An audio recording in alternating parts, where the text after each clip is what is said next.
আরে বউ কোথায় যাচ্ছ আমাকে ছেড়ে যেও না প্লিজ, আমাকে ছেড়ে যেও না। আমি তোমার সাথে সংসার করব না। আরে বউ তুমি চলে গেলে আমি কি নিয়ে থাকবো বলো? তুমি কি নিয়ে থাকবে না থাকবে সেটা আমি বলে দেবো।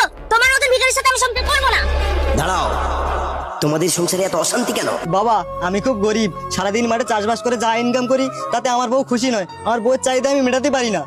আরে বৎস, আজ পর্যন্ত কোনো পুরুষ নারীর চাহিদা মেটাতে পারেনি রে। একটু দাঁড়া, আমি একটা ব্যবস্থা করছি। এই নে, এতে অনেক অর্থ সম্পত্তি সোনা গয়না রয়েছে, নে। এগুলো নিয়ে দেখ সুখী হতে পারিস কিনা।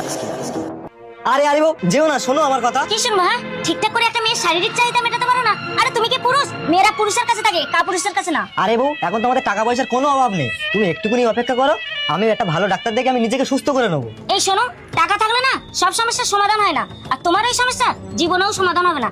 আমি চললাম, ভালো ছেলে দেখে বিয়ে করব। দাঁড়াও, তুমি অক্ষম পুরুষ, তাই তোমার বউ তোমাকে ছেড়ে চলে যাচ্ছে। আজ তোমাকে আমি সক্ষম হওয়ার আশীর্বাদ দিলাম। দেখো গিয়ে বউকে নিয়ে সংসার করতে পারো কিনা। আরে বউ আমি তখন একটা সক্ষম পুরুষ, তবু তুমি আমাকে কেন ছেড়ে যাবে বলছো বলো? দেখো, তোমার চেহারা ভালো না, তোমাকে দেখলে না আমার বমি আসে। তোমাকে নিয়ে যখন রাস্তায় বেরোয় তখন আমার মান সম্মানে লাগে, তাই বলছি তোমার সাথে আমি থাকবো না। দাঁড়াও, কি ব্যাপার, তোমাদের সংসারে আবার এত অশান্তি কেন?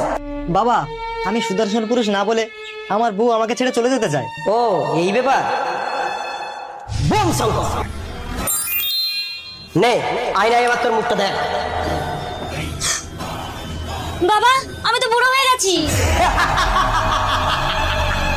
এটাই তোর অন্তিম রূপ। বৎস বল, তুই এই বুড়ি মেয়েটার সাথে আর সংসার করতে চাস? বাবা ওকে দেখে তো মনে হলো ও আমার সাথে থাকতে চাইছে না, এখন আমার কি হবে? তুই হলি স্বার্থপর নারী, তুই সবসময় নিজের চাহিদা চরিতার্থ করার জন্য তুই অন্যকে ছোট করেছিস, তাই তোর আজকের এই হাল। আপনি আমাকে ক্ষমা করুন, আমি আমার ভুল বুঝতে পেরেছি। চল, তোর এই পাপের প্রায়শ্চিত্ত করার জন্য আমার সঙ্গে আমার মেয়ের মতো থেকে ঈশ্বরের সেবা করবি। চল চল।